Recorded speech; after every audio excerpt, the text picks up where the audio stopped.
As a team, we want to respectfully let you know that the following section of our presentation will touch on sensitive topics, including trauma, abuse, disability experiences, grief, death, mental health, and hospitalization. We understand that everyone's journey is different, and this content may bring up strong emotions. Please take care of yourself, step out if you need to, pause, or reach out for support. Our goal is not to re traumatize, but to inform, inspire compassion, and bring light to stories that often go unheard. Here's the overview of our project. Who is the intended audience? The intended audience for this project includes fellow caregivers, both current and new, as well as advocates, supporters, healthcare professionals, and policymakers who seek to better understand caregivers' perspectives and improve patient support systems. Which pillars of CAG's theory of change does this address and why? This project aligns with the Build Power Amongst the Caring Majority pillar of the Caring Across Generations theory of change by fostering recognition and support for caregivers, creating opportunities for connection, boosting confidence, reducing isolation, and strengthening their collective voice. What is the intended outcome from your project? What will change because of this work? And how do you think it will impact people? The goal is to build a more empowered, connected, and resilient caregiving community where caregivers gain practical skills, emotional support, and resources to care for others without neglecting their own well-being. This work aims to make caregiving visible and valued, normalize conversations about caregiver health, and inspire greater advocacy and systematic support.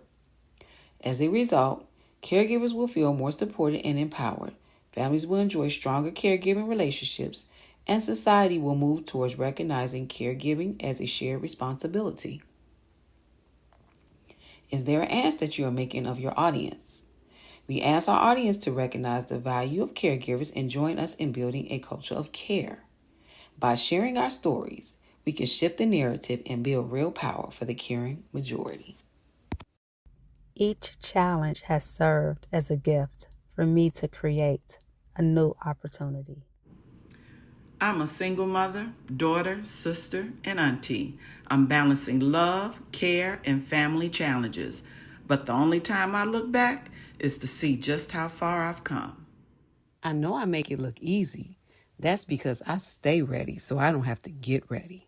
I'm the mom they didn't see coming, and I brought receipts. Hi, my name is Samira Ross. Most people call me Myra. I go by the pronouns of her, she. I'm an African American woman, light skinned complected. I like to say I'm the color of honey. I have shoulder length hair, black hair. I'm wearing gold hoop earrings and a floral custom made blazer and a floral custom made tank top. My name is Tanya Jackson. My pronouns are she and her. I am caramel complexion, African American.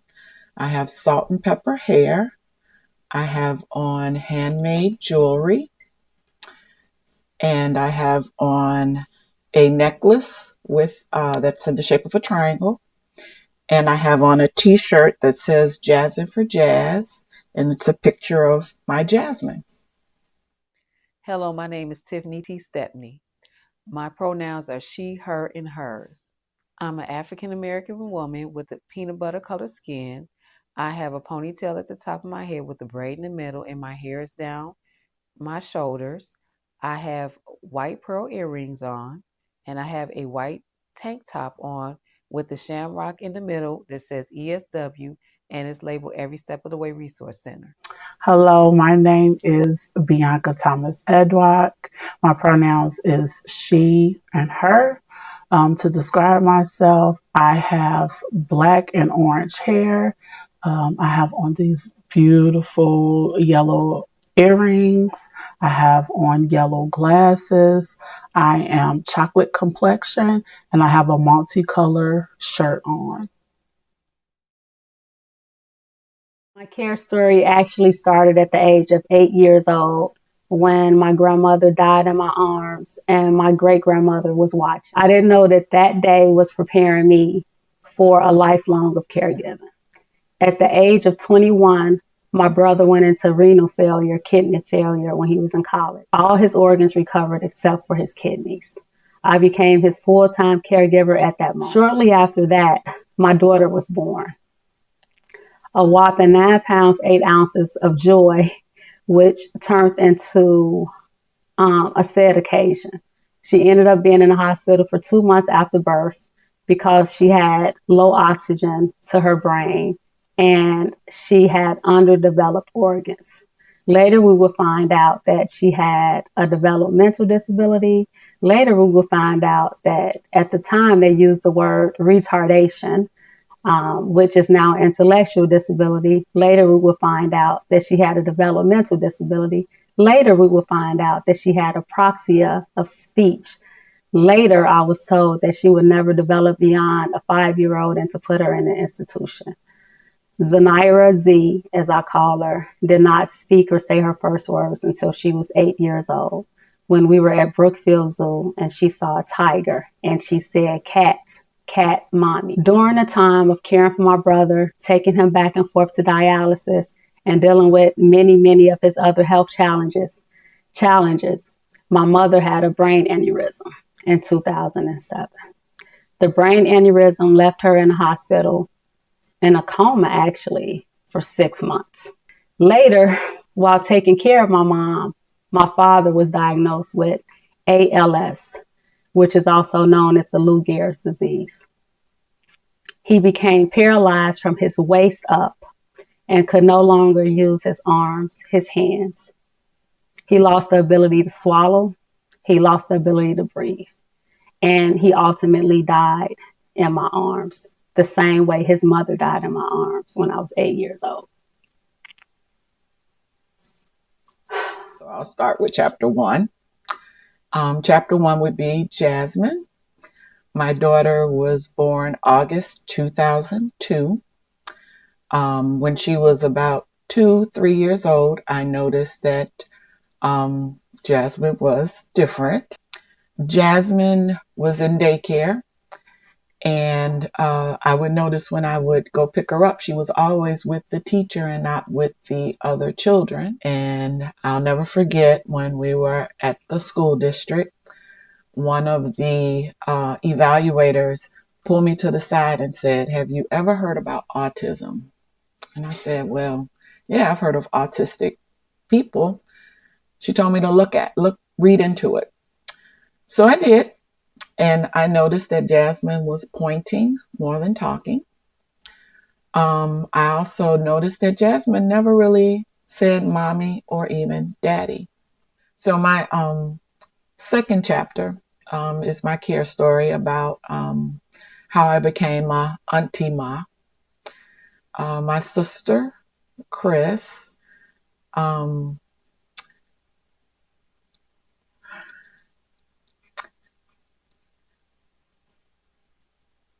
Chris died suddenly June 4th, 2018. Oh, I thought I'd be able to tell the story a little better. So I inherited 2 boys, my nephew sons. And my chapter 3 is my mother.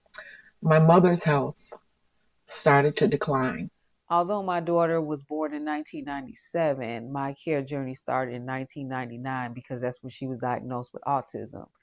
I noticed around the time that she was diagnosed with autism, she stopped doing some of the things that she normally would do. And I just noticed she used to be a little bit more social. She used to say words. And also, she started throwing tantrums. When I would call her name, she couldn't hear me or wouldn't respond.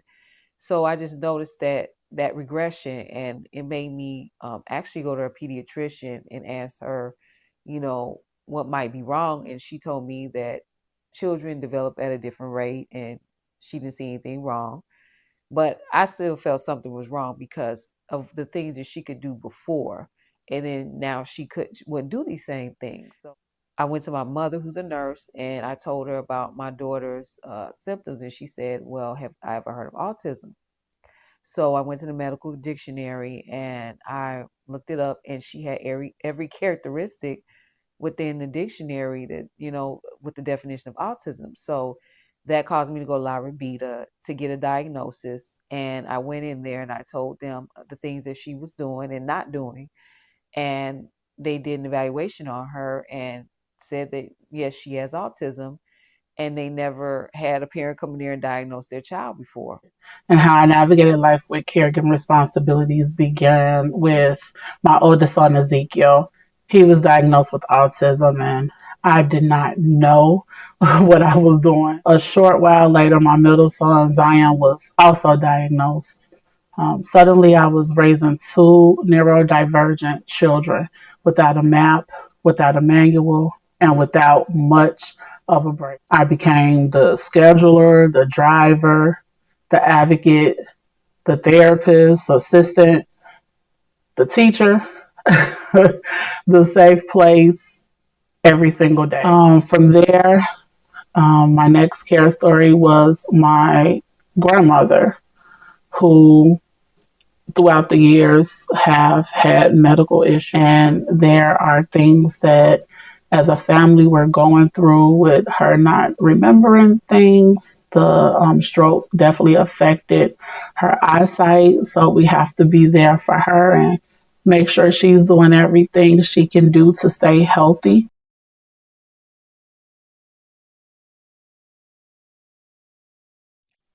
Having a daughter with so many different diagnoses, the world didn't have many expectations for her. Matter of fact, my family didn't have many expectations for her at the time. Figure, young lady, 8 years old, nonverbal, 14 years old, not able to tie her shoes. But I had to tap into what her strengths really were. So, as a non-traditional means of education, I enrolled Z at Brookfield Zoo in an organization called, I think it was called like Youth Corps or something, but it's YVC Volunteers. Later, they would ask if Z wanted a position at Brookfield Zoo. At the age of 14, she started off as a volunteer at Brookfield Zoo. At the age of 16, she became a part-time employee at Brookfield Zoo.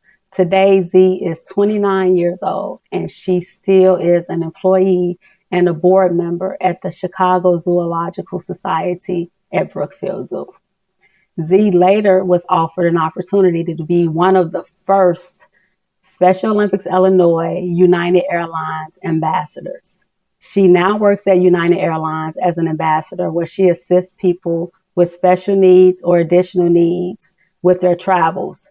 She's now been at United Airlines for 5 years. All of this sounds great, and all of this is great.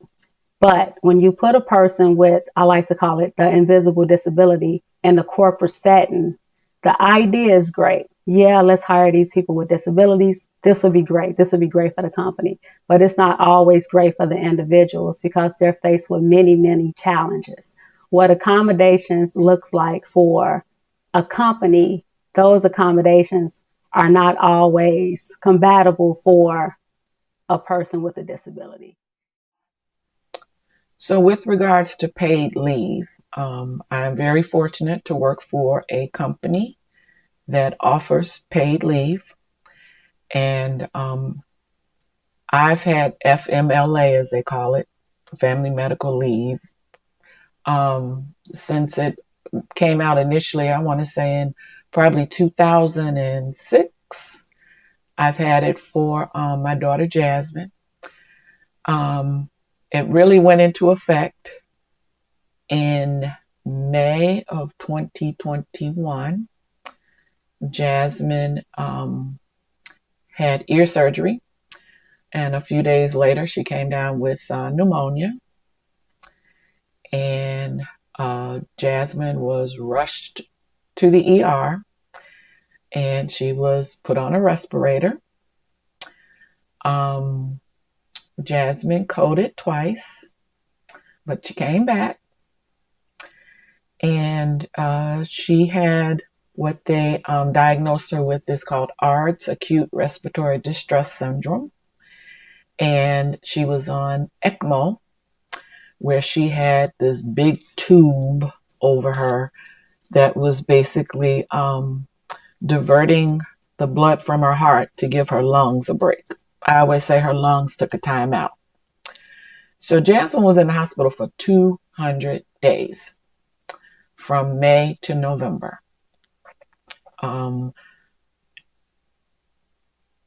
With family leave, you have to use your vacation time. And there was no way, as a single parent who had a child in college, one that was in high school, that I could have used all of my vacation during that time and then had nothing to help at the end. When I think about aging and disability care, I think of my daughter Brashay, who is 28 and she lives at home with me. And I would eventually like to get her into a group home, as they call Asila.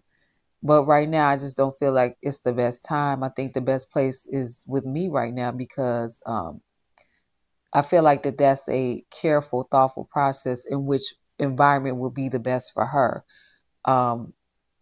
I think when I think about the organization, another part I think about as well is a lot of parents are getting older, and I want to be able to, before I get into my old age, to decide what environment that she goes into. And the fact that, I'm getting older and I know that I'm not going to be here, I would rather be able to facilitate that process now while I'm alive versus when she's not here. So I am grateful that she is getting a home-based waiver so she can be at home with me. But I do know eventually I'm going to have to make a decision to be able to put her in a Asila, and then I'll be able to see if that's a good environment. If not, then she can come back home with me. But I just do hope that more parents start thinking about, looking for a place that your child can transition to while you're here so you can be able to facilitate that process. So that's very important to me. And I definitely feel like that's something that I'm looking for in the next couple of years, because I want her to be able to be independent of me and be able to know before I leave this earth that she is in a independent and productive and safe environment. So when it comes to childcare, as I said, with my boys, it has not been easy for me to find a full-time job because I'm stretched so thin with each one of my boys individually. We do receive respite, which helps, but it doesn't cover everything. You're only given so many hours.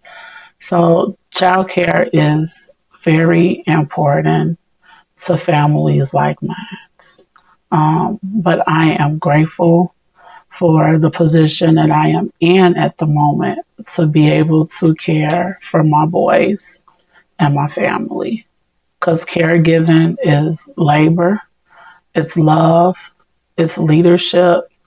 And believe me, I'm definitely not asking for sympathy, but I am demanding visibility, dignity, and change for my sons, for myself, and for every caregiver out there who's holding it all together in silence.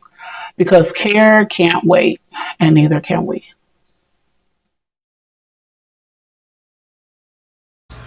Welcome back, and welcome to our roundtable discussion with the Capstone Cuties. I'm Tanya.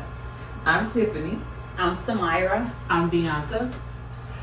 We're now dressed in our Care Fellow green t-shirts, as we are now a part of the Caring Across Generations family. The understanding of my power and my advocacy, it just stems from, like I said, being a caregiver my entire life for my entire family.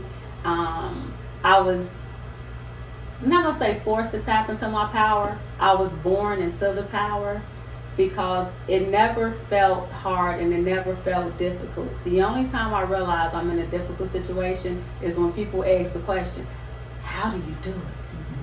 I do feel like even when we were in the cohort and having those breakout sessions and hearing people's stories and their self-care tips or their journeys, I felt inspired. And it made me want to open up more because I'm more of a private person. Now I know I have the nonprofit, but I don't go into detail about what me and Brashay went through or things that are going on now. So I do feel like it's given me the strength and the power to be able to advocate for myself and advocate for others by sharing my story, and hoping people can relate to what I'm going through, and they can also tell me what they're going through, and we can strengthen each other. So being the one that has the youngest children, I have learned from you all individually. Like, you all have taught me so much, and I know that's something that a lot of parents don't get, with young kids don't get all the time. So, well, I kind of reflected on, I never really thought of myself as a caregiver. It was just, I had a daughter that had a disability, and I had to help her maneuver to become the best that she could be. I had to take in 2 boys because their mama passed, and they're my nephews, so I got to make sure they get what they're supposed to get, right? I had a mother who's, has dementia now. I couldn't take care of her in my home, so I had to find the best care for her. So it's just, now I realize, I am caregiving. I took over all her bills, right? Help the boys with theirs, I'm, Jasmine's co-guardian. It's all a part of learning the process. And terrified of those breakout rooms because I didn't know what to expect. Because it put us on Front Street. Yeah. It forced us to engage with, for me, it forced me to engage with a stranger and share my personal business with somebody I didn't know, because I don't know you. I don't want to talk to you. But now I'm forced in this little cubicle. Then the next thing I know, I'm like, well, we only have 10 seconds. Oh my God. I felt the same way. So that part. I did. If you want to hear our full story and join the powerful roundtable discussion, make sure to check out our YouTube channel. Subscribe to Capstone Cuties, www.youtube.com/@CapstoneCuties. Let's keep the conversation going.